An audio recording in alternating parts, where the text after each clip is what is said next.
Okay, everyone. It looks like it is 12:30 Pacific time. Welcome. My name is Joe Wachunas. I'm a program and development manager at Fourth. Great to be here with you all today, and great to be hosting this and moderating this session of the E-Mobility, Diversity, Equity, and Inclusion Conference.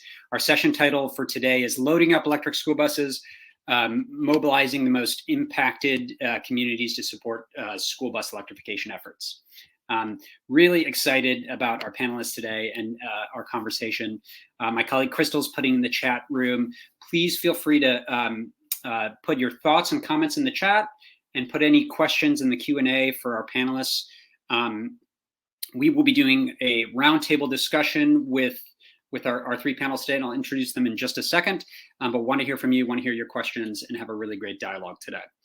A little bit of context, we just saw this week the infrastructure bill was signed into law, and as part of that infrastructure bill, there will be $2.5 billion for electric school buses, another $2.5 billion for reduced emission school buses, which could include electric and also other fuels that have lower emissions. So we know that there's a large amount of federal funding coming to help districts electrify their fleets.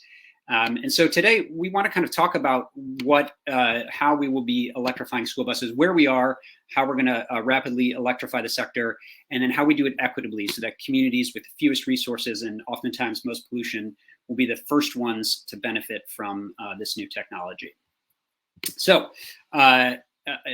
without further ado, let me introduce our panelists, and then we'll get going with a couple intro questions. Our first panelist is Joana Vicente from Chispa. Joana is a proud Ecuadorian immigrant and a leader in the environmental movement. Throughout her career, Joana has been a fierce advocate for centering the leadership of people of color. Before joining Chispa, Joana was a community organizer with the Maryland League of Conservation Voters, and there she worked with Latinx families to spotlight community stories and advance environmental justice at the state and local level. Now she's serving as Chispa's senior national director. Joana works to organize Latinx communities around the country to demand systemic changes needed for people of color to thrive in healthy, sustainable environments. With her background in social work and passion for social justice, Joana understands that fighting to protect Madre Tierra requires addressing the racial and economic and social inequalities that have allowed polluters to deliberately target low-income communities of color. So welcome to Joana. Then our second panelist is Melinda Sandhu from Lion Electric. Melinda has been energized by the rapid interest in medium and heavy-duty vehicle electrification, and she joined Lion Electric in 2018 to build the U.S. school bus division and establish Lion as the first-to-market leader in all-electric school buses. Melinda's role recently expanded as the Director of Business Development to increase growth of Lion's electric vehicle lineup in the truck, utility, and refuse market. So she's got a lot on her plate. Melinda is a native of Vancouver, is passionate about nature, clean air, and equity. She's a co-founder of Women Accelerating School Bus Electrification, WASB, and which serves the purpose of advancing the electrification of school bus transportation with the founders' shared intent in racial and gender equity. And then our final panelist is Carla Walker from WRI. Carla Walker is the Director of Environmental Justice and Equity for WRI US. In that role, one of the projects she's engaged with is the Electric School Bus Initiative, and responsible for ensuring the project centers equity and delivers equitable outcomes. Prior to WRI, Carla worked for the NRDC as the climate advisor for the city of Cincinnati through Bloomberg American Climate Cities Challenge. She led the creation of EV Cincy, the city's public education initiatives on electric vehicles and programs to build out that city's EV charging infrastructure. She has nearly 2 decades of policy, community organizing, and strategic expertise working with leaders at the city, state, and national levels. So these bios tell us all what a great panel we have for today. So welcome to Melinda, Carla, and Joana. Let's kick off with our first question. I'd love to start the panel with a lay of the land on electric school buses. Where are we in the transition to electric school buses? And we can look at that from both a state and a national level. So why don't we, does anybody want to go first, or should I ask someone? I can go ahead on this one if you like. Go ahead, Melinda. So today I've been in the school bus market or in the school bus industry for the last 17 years. I will tell you, about 10 to 15 years ago, people thought this was crazy and never going to happen. a little bit of the history, and I was one of them, I'll admit it. I'll tell you a little bit about the history. In 2016, the Vermont VEIC put out a RFI for electric school buses. And actually Lion at that point was the only one that was actually able to respond and deliver school buses, the only OEM that had an all-electric school bus ready to go. So 3 were delivered in 2016. They were a 65-mile range. So to give you a little bit of background, the average school bus route is about 70 miles a day. And then in 2018, when I joined the company, there was around 50 school buses, electric school buses in North America. I was on an alt-fuel panel at the Student Transportation News Conference. And again, that's when I realized I'd only been with Lion for a week, that we were disruptors. People were still talking about clean diesel, propane. We were the only school bus manufacturer with a name, with an actual bus at the show. The bus people could ride and drive outside. And everybody was anticipating the funding from the California Energy Commission coming out that year.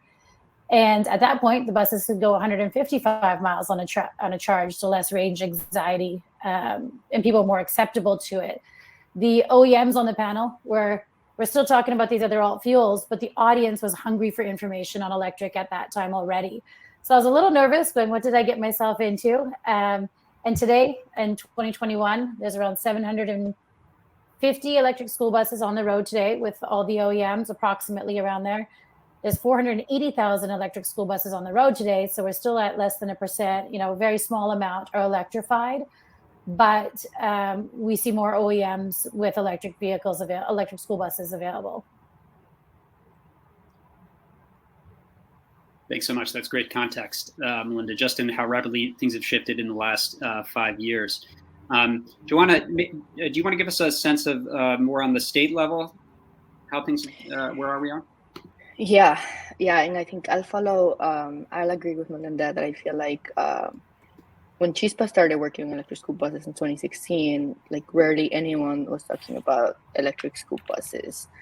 It was Chispa, the Environmental Law and Policy Center, the Sierra Club, who were primarily engaged around advocating for electric school buses. And I feel like now in 2021, there's so much momentum at the local, at the national level, and I think that is really exciting to see.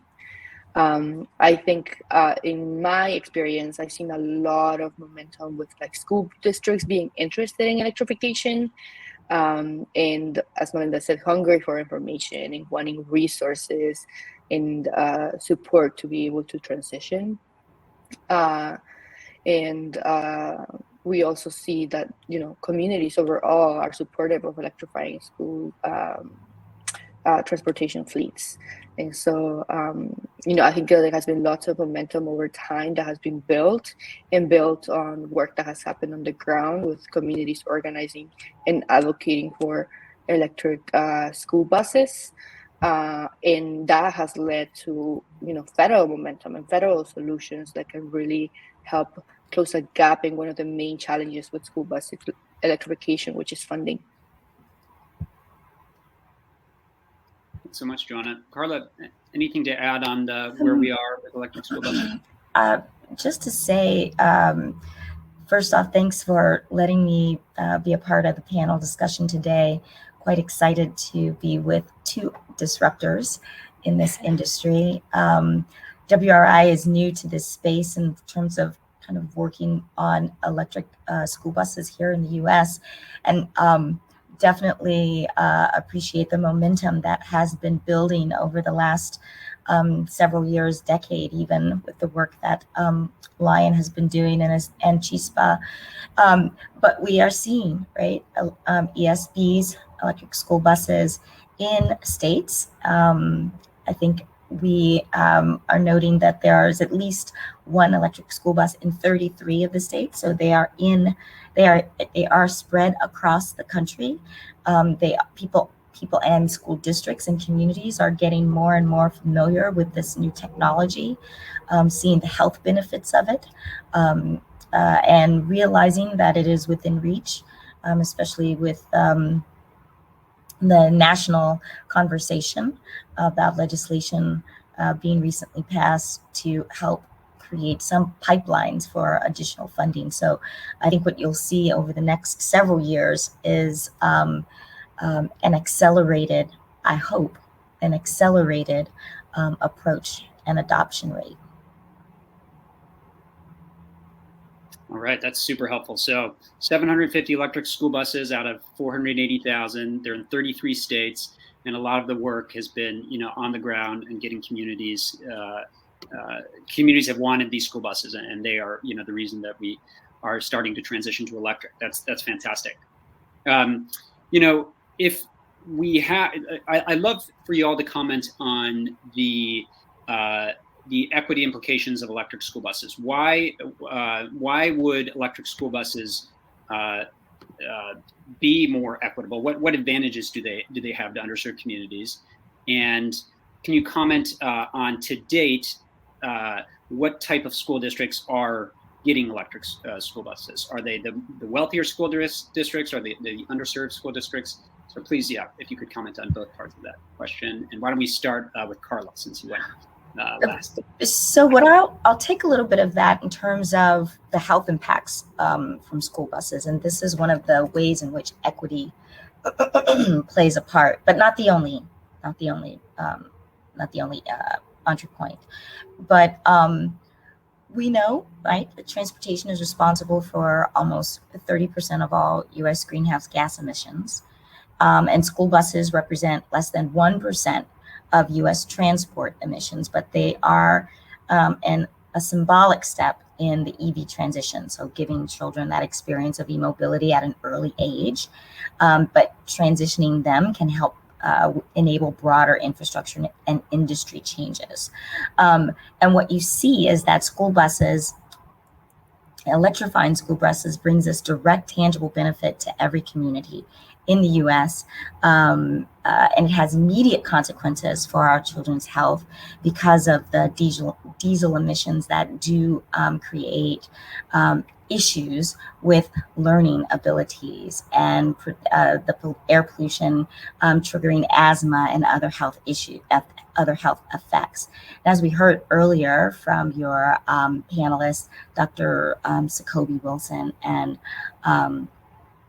in some of his comments around what we also know in terms of environmental justice communities, Black and Brown communities, Indigenous communities, communities of color, marginalized communities, they are the ones who are feeling the brunt or are most burdened by that pollution. And so helping to transition the school bus industry to electric and removing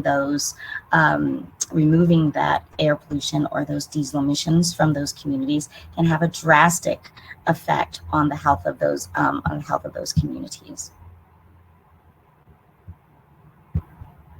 And what we're also luckily seeing is some of the grants that are available and that have been available over the last few years have prioritized low-income communities and disadvantaged communities for the buses that they're awarding.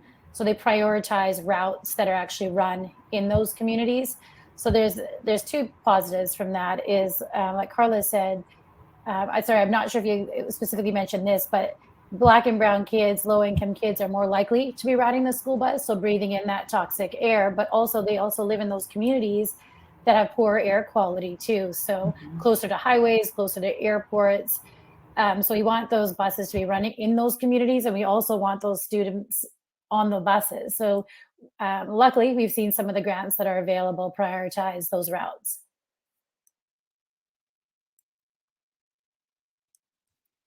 Joanna, any additional thoughts to?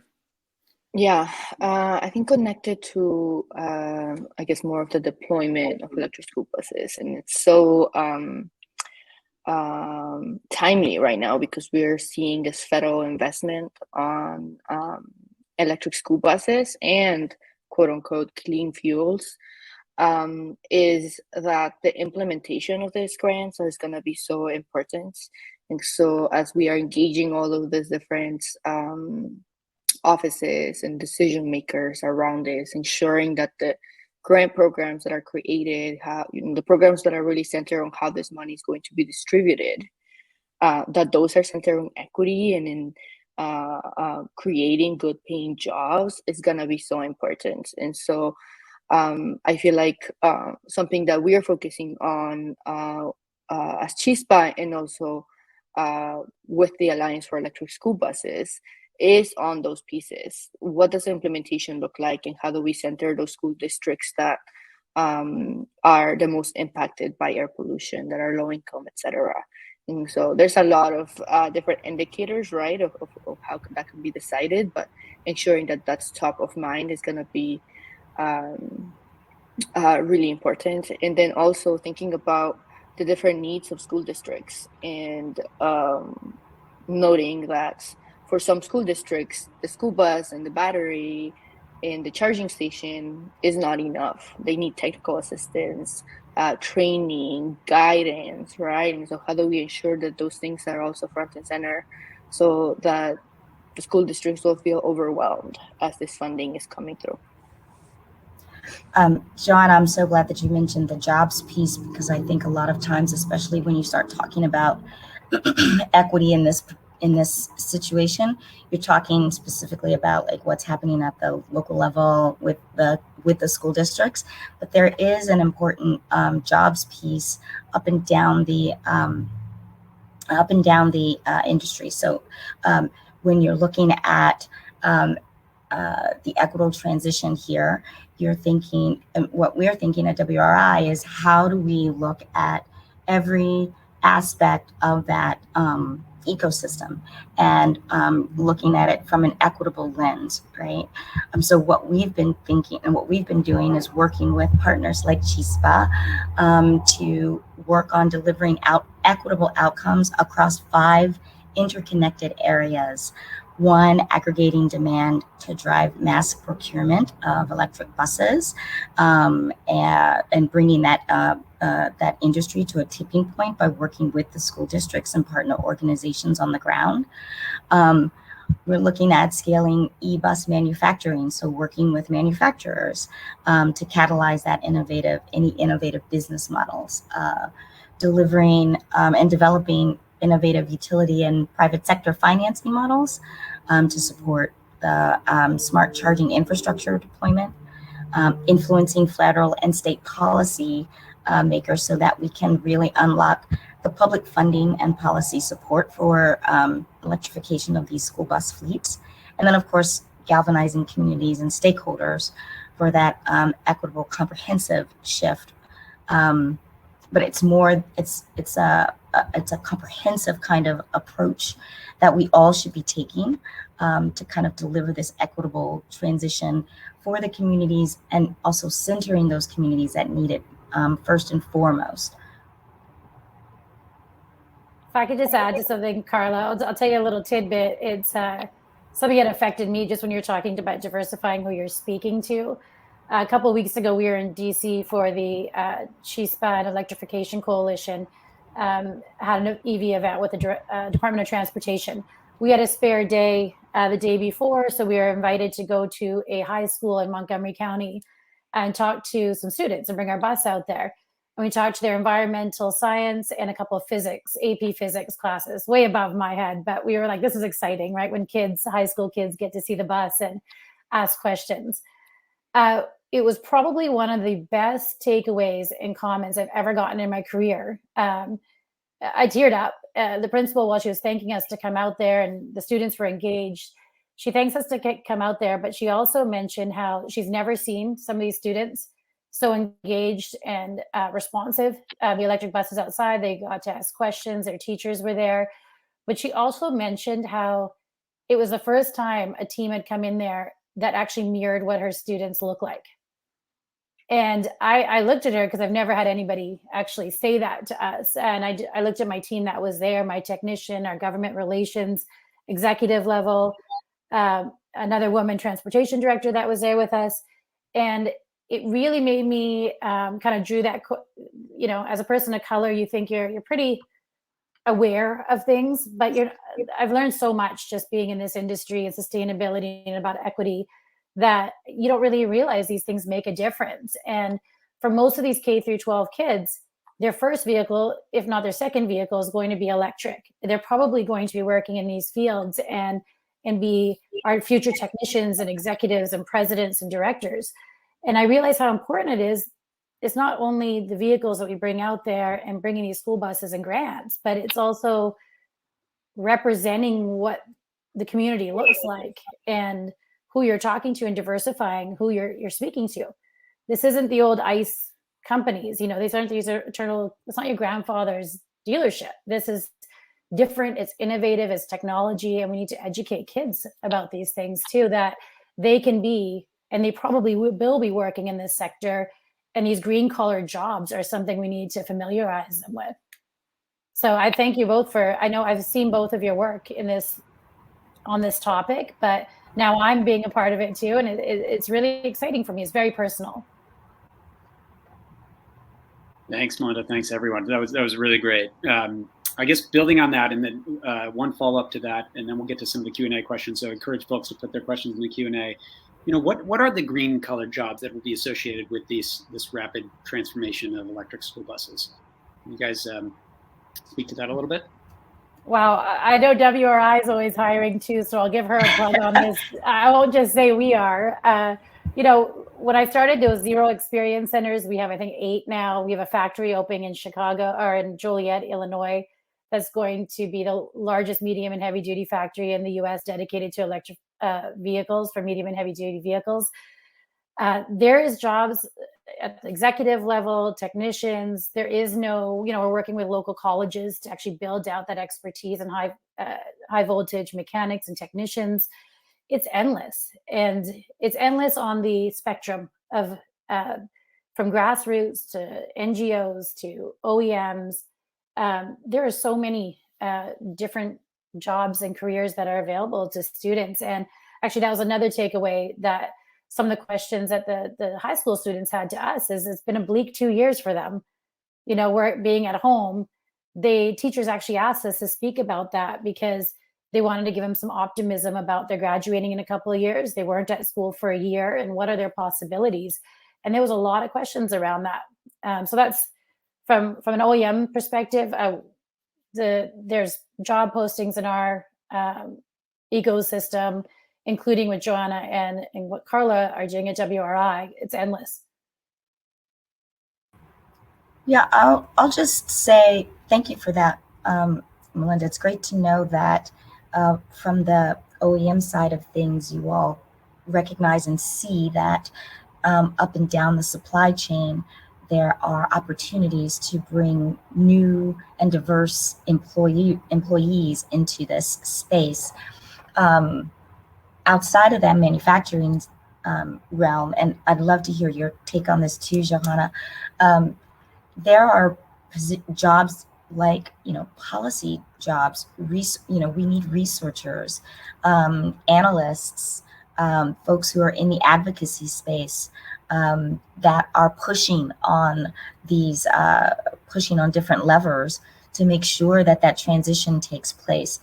I just want to note that in the context of this conversation around equity, that these jobs are available, and there are people of color and folks from marginalized communities who have not been exposed to these kinds of opportunities.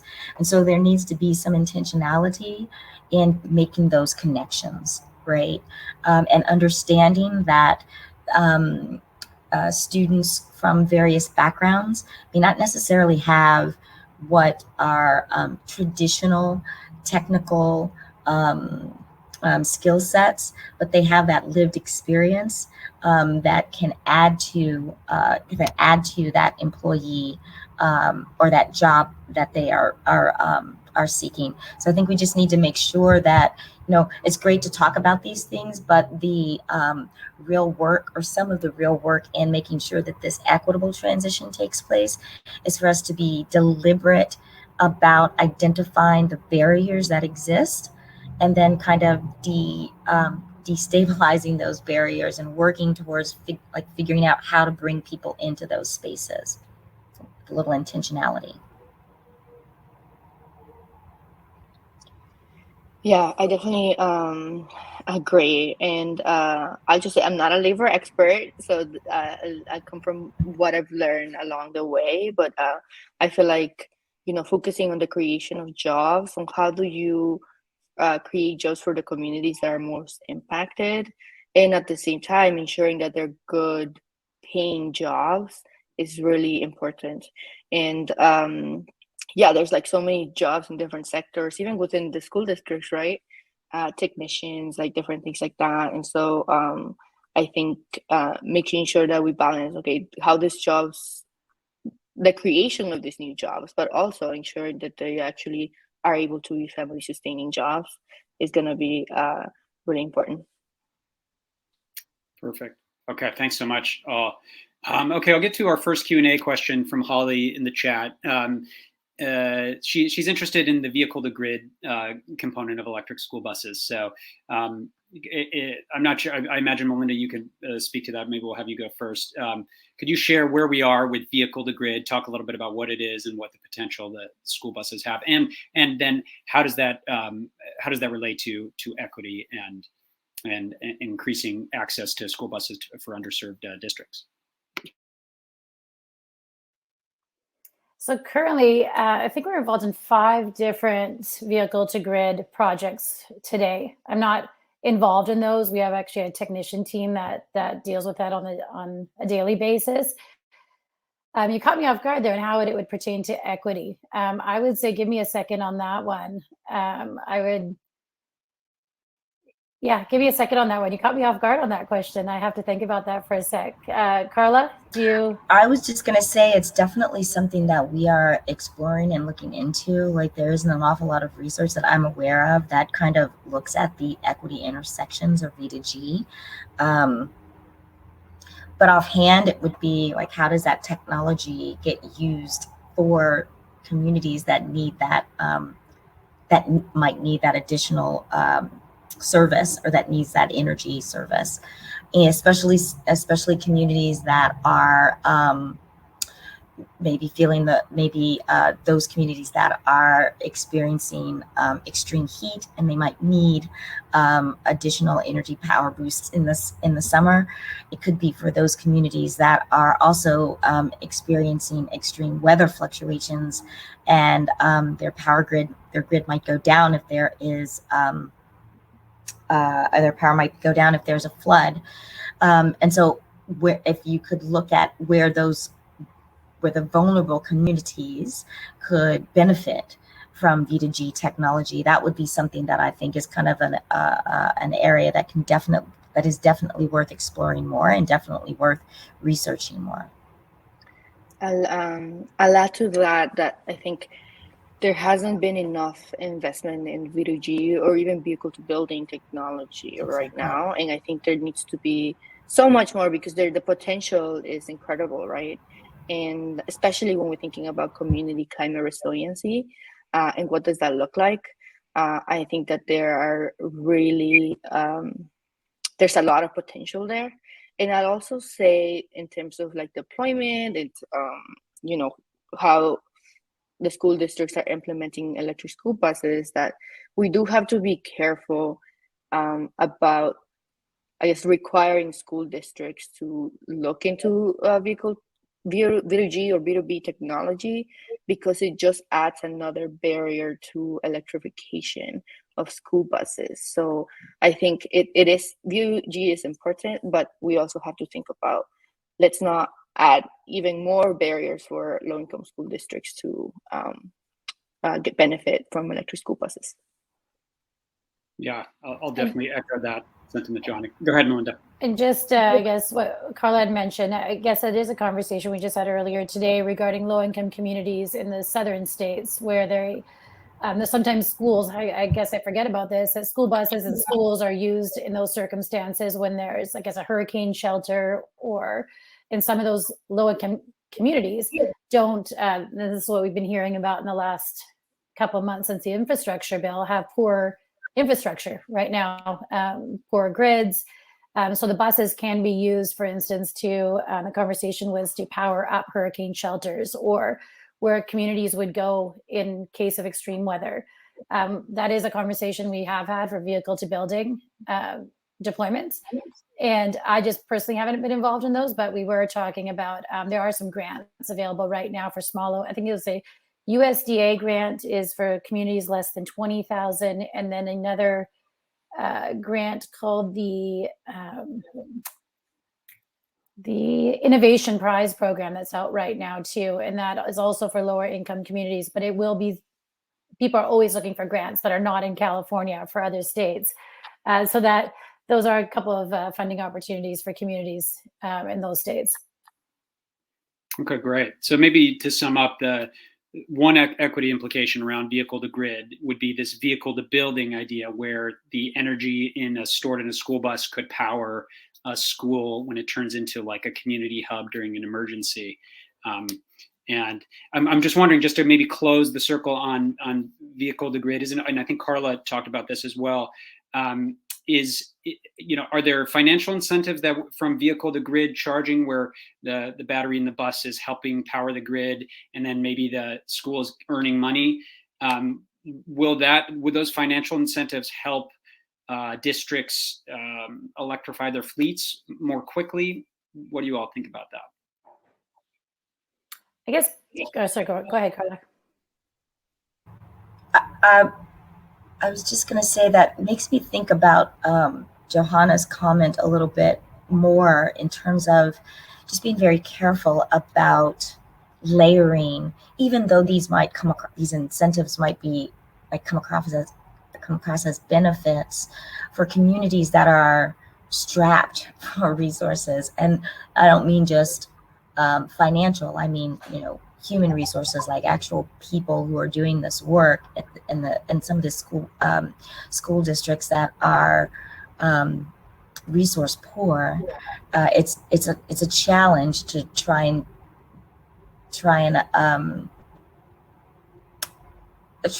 connect with those incentives and these programs without some clear pathway of technical assistance and support.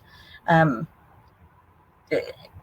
don't want to sound like it's a bad thing. It's really not. It's just that we should really be cognizant of how some of these school districts that are in our, let's say in our environmental justice communities, our marginalized communities, it's quite challenging for them to be thinking about these kinds of issues when they are faced with so many other issues on a day-to-day basis, that coming into those communities with these kinds of support systems, we just need to recognize how that school district can best benefit from it based on what they would like to do and what they would like to see.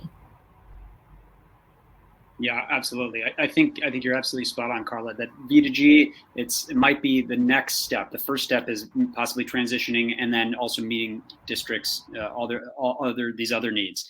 And maybe we should just pivot there to kind of say, to talk about, what support do districts need at the moment for the first step of electrifying their school buses? Where do you all see that we should prioritize our attention and our efforts within districts that need this assistance? Why don't we start with, well, I guess whoever wants to kick us off.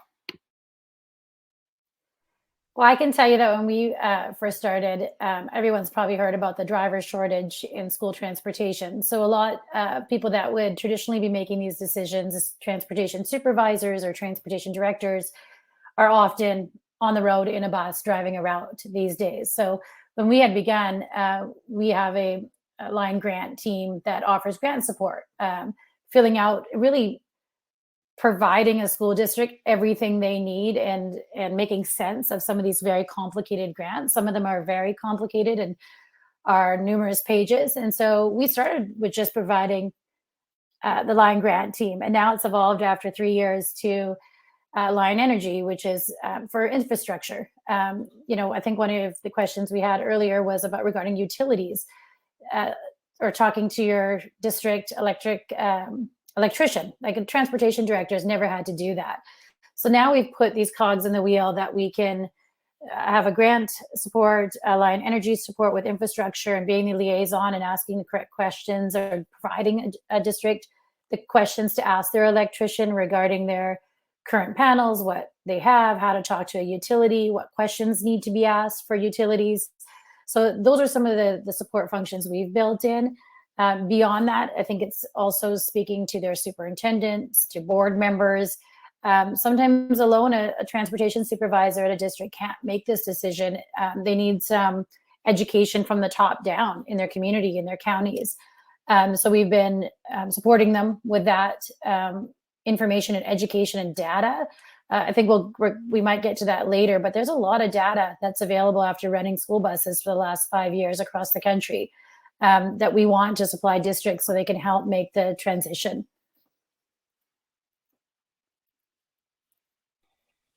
I would add to that, yes, definitely. I think the technical assistance is something that often is a barrier. Just like so many questions that school districts have, right? I think we've experienced this in our work on the ground with communities and organizers engaging decision makers at the local level, and them asking so many questions about how do electric school buses work? What do school districts need? What are the implications of electrifying school buses, the cost, all of those pieces. And so I think that being able to provide technical assistance, to have spaces for peer-to-peer learning, where school districts can connect with others across the country to learn and ask questions is important. The Cheese Arizona team in 2019, pre-pandemic, for example, did a trip to Twin River School District, where they took a school district from Arizona, and they went to Twin Rivers, and then they learned all this information about what it means to have a school electric school buses, and then that led to them actually applying for a grant to get electric school buses. So I think that kind of conversations between peers is so powerful and so important, because there's questions that I just can't answer as an advocate, but someone who's actually doing it day to day might be able to better answer. And then I would say that the other piece that comes to mind, especially as we were talking about also vehicle to building technology and like all of these things, is that I think sometimes we start thinking about electric school bus projects, and then we forget about how we engage communities along the way.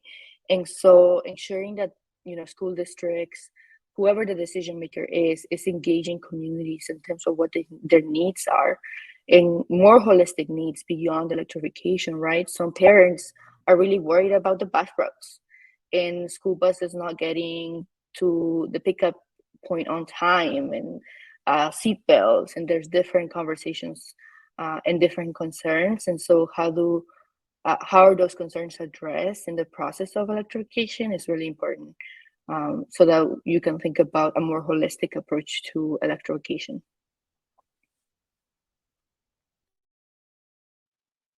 Thanks, Carla. Anything to add to that one? I second everything she just said. Yeah, especially the peer-to-peer learning portion of that. While we can talk about electric school buses from our perch, right, as a policymaker or as a research institute, someone from like Melinda from the OEM sphere and Johanna from CHISPA.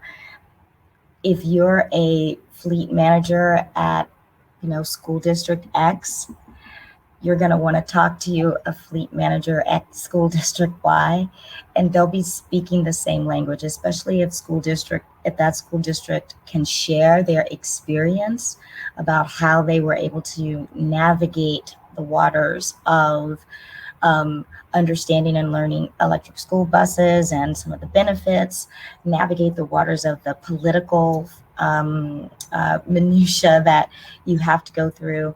It's just great to hear that from someone who actually understands where you're coming from.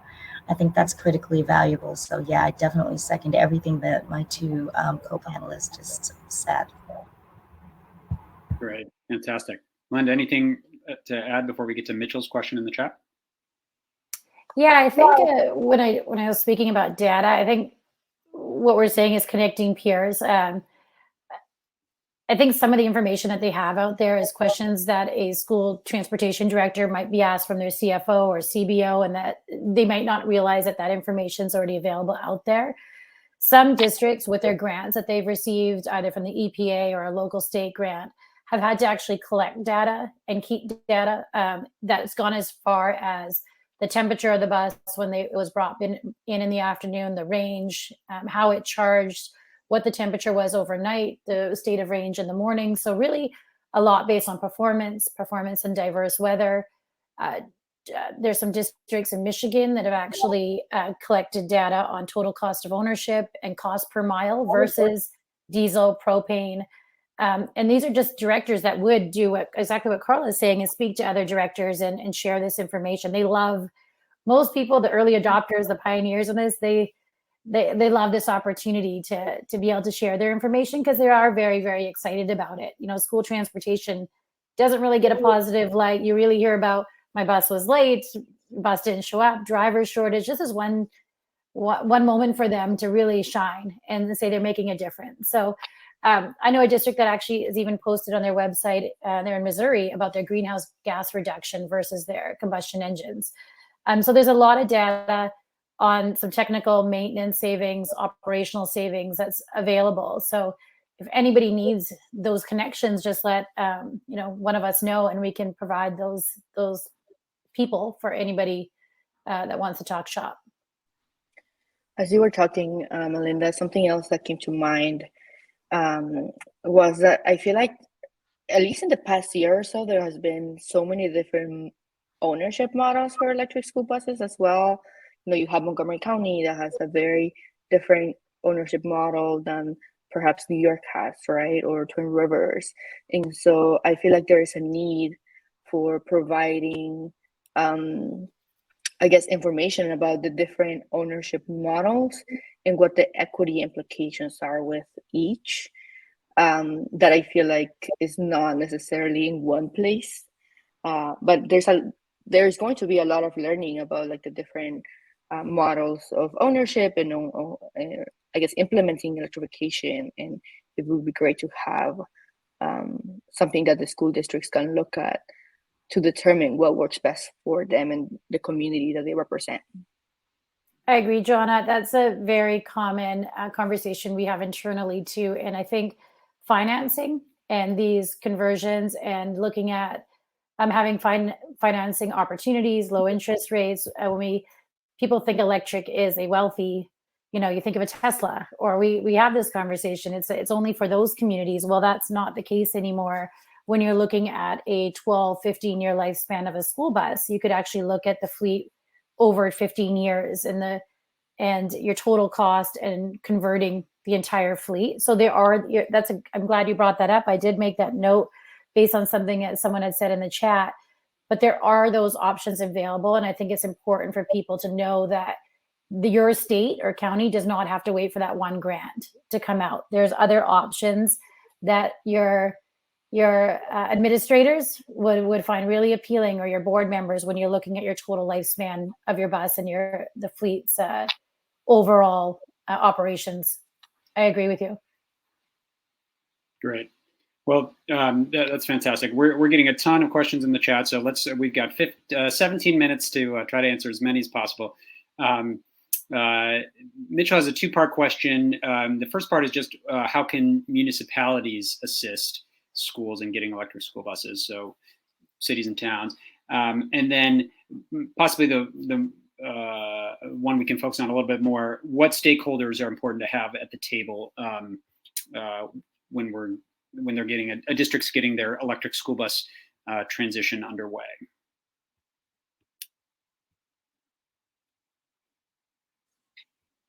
I guess with cities, I'm trying to think of what I've had a firsthand experience with. There are groups such as like climate mayors that have made mandates for their city or within their county or communities. Usually, like I said, there's a big difference or separation between school districts or county and their government or their municipal government. But we try to build those connections and let superintendents know that mayor, for instance, is a climate mayor, and to build those connections. But I think cities sometimes, school districts don't realize that there is funding available that might be something that you're not, the local airport has funding for reducing, like in California, that was something that came out for the air pollution control districts. It was coming from funding based on pollution at the airports. So I think having the conversation on where the money is, don't be afraid to ask anybody if there is money, because people do find it appealing that you're helping students in school districts, and school buses are very appealing to a lot of people. We've had corporations within certain cities give money, big corporations that you wouldn't even think of asking for money, and they've funded school buses, and they talk about funding these school buses. So I think school districts need to open up who they're asking for this, because it's a national conversation, and now people clearly know that this is affecting the health of kids with asthma, breathing in toxins, all the different reasons why kids should not be breathing in this, combustion engine or the emissions. Don't be afraid to ask, is what I would say. Ask your board members. They're usually really connected. They can ask their community and government officials too. Yeah, I would say that I think there's a lot of opportunity for like municipalities, for states, counties to really support school districts in, how to apply for grants, or as Melinda said, identifying the grants. I think I've heard a lot of conversations about what role does the State Department of Transportation play in supporting school districts to electrify their transportation, like electric school buses, right? And so I think that there's a lot of support that can be there that perhaps isn't yet, but there's a lot of opportunities. And I would say in terms of stakeholders that need to be involved, obviously community number one, right? Students need to be involved. I think OEMs need to be involved, like all of the people who are going to make this happen. Oftentimes OEMs can support the like applying for grants and like some technical assistance and things like that. And so ensuring that, I think you almost have to do like power mapping, who are the people who Definitely support, oppose, all of those things, so that you can get all the people on board in terms of support. And I wouldn't leave out the utilities as well. I'm a big fan of the big tent, and always looking at where you might find a group of stakeholders that may not necessarily agree with you on other issues, but they can come together when it's about improving the health of our children. So you should be looking at the local level. Definitely, I think Brian Anderson has this in his in the chat, right? Students, parents, community leaders, your small and medium-sized businesses, who your power players are in your community. This goes to Joanna's comment about doing a power mapping. Definitely OEMs, if you have them, or transportation providers. So I'm based in Cincinnati. First Student is in my backyard. So, want to be thinking about that when you're crafting, like, what's the group of stakeholders that I need to either push levers to get folks to do this, to talk about electric school buses, or even just to build that community momentum. You want to kind of figure out who's going to be, who or what entity is going to be supportive for you in this work. And one implementation point I'll put in here is I've heard a utility on a panel speak, and they said, contact your utility early and often. And she probably repeated that about 20 times during her panel. It was a bit of a joke by the end. And if you don't have that connection, because for some co-ops that are utilities, sorry, I might have said OEM there, I meant utility. The school district needs to contact their utility early and often. And if you don't get a response, they may be a small co-op or not familiar with electrification. Keep trying, or ask for another resource, ask your vendor to help make that connection, because in some states, there are very small entities, but during your project, contact them early and often, and keep contacting, sharing how many buses you're thinking of invite them to your district and look at your site, and they could do a site plan. In some states, they actually have project managers that utilities will send out. They want you to use power. They want you to use their electricity, but it may be a bit of a challenge to start, but don't give up. All right. That's great. Good advice.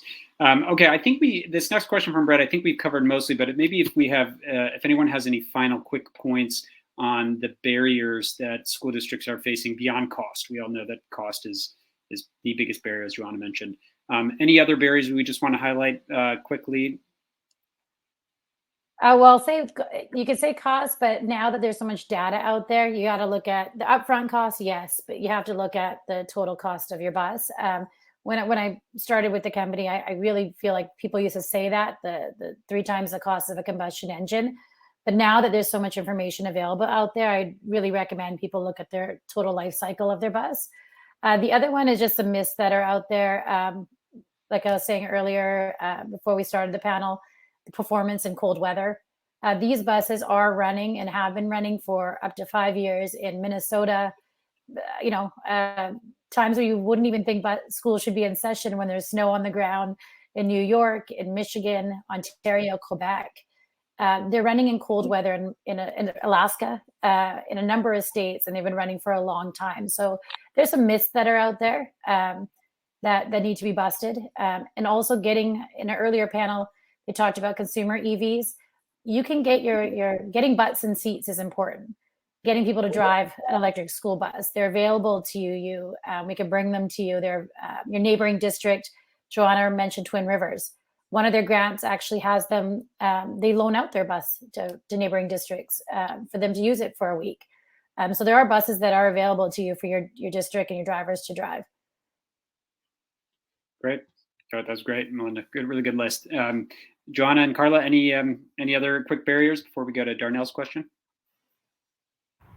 I think we've covered a lot of that in earlier part of the conversation. Okay, perfect. Well, so Darnell is kind of referring to the getting our students involved, and he says, how do we prepare youth to pursue post-secondary studies that align with emerging opportunities in the EV space? That's a really good question. I think I mentioned earlier that we actually brought the bus out to a district. It was so cool because when you see kids get excited, the younger that you actually get excited yourself. I seen a little grade 5 student walk by and see the plug and say to the whole lineup of their peers, do you know what that means? That means you plug this in like your iPad. And they're just all giggling and laughing.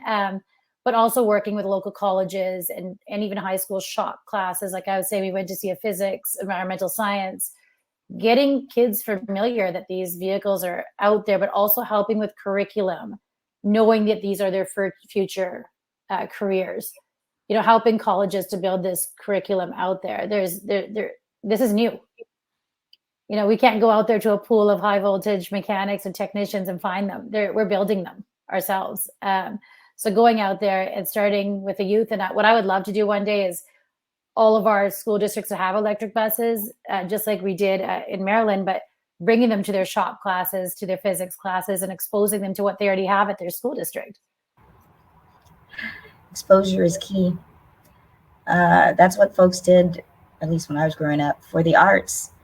We had trips to the ballet and to the theater. So that is a really innovative idea, Melinda, to have folks, have school districts send their students in their classes into those shops and see what's going on, and have them touch and feel and see what, learn at an early age.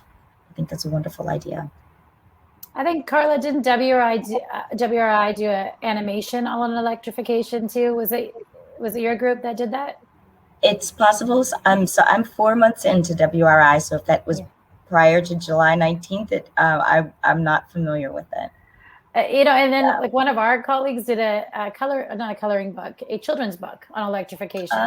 Yeah. And I don't know if you saw it, Joanna, but we did have it. I think he even gave one to Secretary Buttigieg while we were out there. But it was there's a lot of resources actually available targeted to youth. But I think personally, and I'm obviously biased here, I think it's nothing better than bringing a bus out and letting them realize Mhm. how it works and it's available. And I think one of the comments in the chat was, how is this for special needs students? Mhm. I will tell you, I have two nephews on the autism spectrum, and that was one of my first questions. Drivers, adults, kids get off the bus and they go, wow, that was peaceful. I've heard that comment a number of times. Mhm. Less vibration, less noise, less yelling Mhm. over each other. So for special needs kids, I ask directors that all the time, and there is a difference. The noise has come down quite a bit. Now, I want to correct myself. On our website, eSchool Buses for Kids, eSchool Bus for Kids, we do have this short animation that came out right after we launched that website. But yeah, I love the idea of a coloring book. You have to meet people where they are. I mean, I think that's really that's the story of equity, right? One of the major tenets. You have to meet people where they are, and doing that for young people and doing that for college age students to kind of get them in the pipeline for these kinds of jobs and these kinds of careers. It's not rocket science. We can do it. It's just being creative about how to do this, especially with the generation who have grown up with computers, who've grown up with looking at their cell phones, who've grown up with plugging in. We just have to be a little creative about how to engage how to engage them in this. As Chispa, we've also over the years done a couple of series of educational videos, and we've engaged youth, and youth have participated in, advocating for school buses. I think at some point we had a young musician who did like a little music video for electric school buses, and that was really cute. I know that Green for All did something similar. So I think that, engaging youth and building their leadership, I think that they can see themselves in those positions and doing those things. And I feel like that is such a key thing. If I can't see myself as a woman of color doing this job, I'm never going to go for it, right? And so I think that that's important. 1,000 times yes. That was great. Well, I think I may have found the WRI page. I'll put in the chat. When I first Googled it, electric school bus animation, the magic school bus came up. So hopefully they'll have the magic electric school bus. There you go. Thank you for that, Joe. Yeah. So this is a good question as we're closing our session. We have some folks in the Q&A who are super interested in learning more. Some of us, I think a lot of us, when we first learned about electric school buses, wow, it's so exciting. Seems like the perfect sector to electrify. What would you all recommend? What are next steps for folks in just becoming more informed, and then perhaps trying to advocate for electric school buses at their local districts? I'm going to say first and foremost, the groups on this chat. On this webinar, Chispa, Lion Electric, WRI. Like I say, you've put our e-school bus for kids in the chat, but I would definitely recommend seeing what Johanna's group has been doing. But there are also other organizations that that provide a lot of background information on electric school buses. So just taking that time to educate yourself with a quick Google search even is really, really helpful. Knowing who the OEMs are or the manufacturers and finding out what it is that they're doing. There's some, and I'll have to shout this out again, for the Chispa website, there's a functionality there where you can go to the different states that have ESBs and see a little bit more about what those states are doing. Great, perfect. Melinda and Joanna, maybe 30 seconds each. Good. Joanna, or I saw you unmuted, so I was waiting. But yeah, I think definitely get involved, talk to your local decision makers. I think understanding what the efforts are on the ground and how can you support current efforts is really important. I also think that right now we're at a pivotal time in which there's going to be a lot of federal investment, and so ensuring that you're connecting with your members of Congress, pushing them to add, to invest more, to add more funding. Earlier this year, the Alliance for Electric School Buses, we sent a letter to the Biden-Harris administration asking for $25 billion of investment in electric school buses.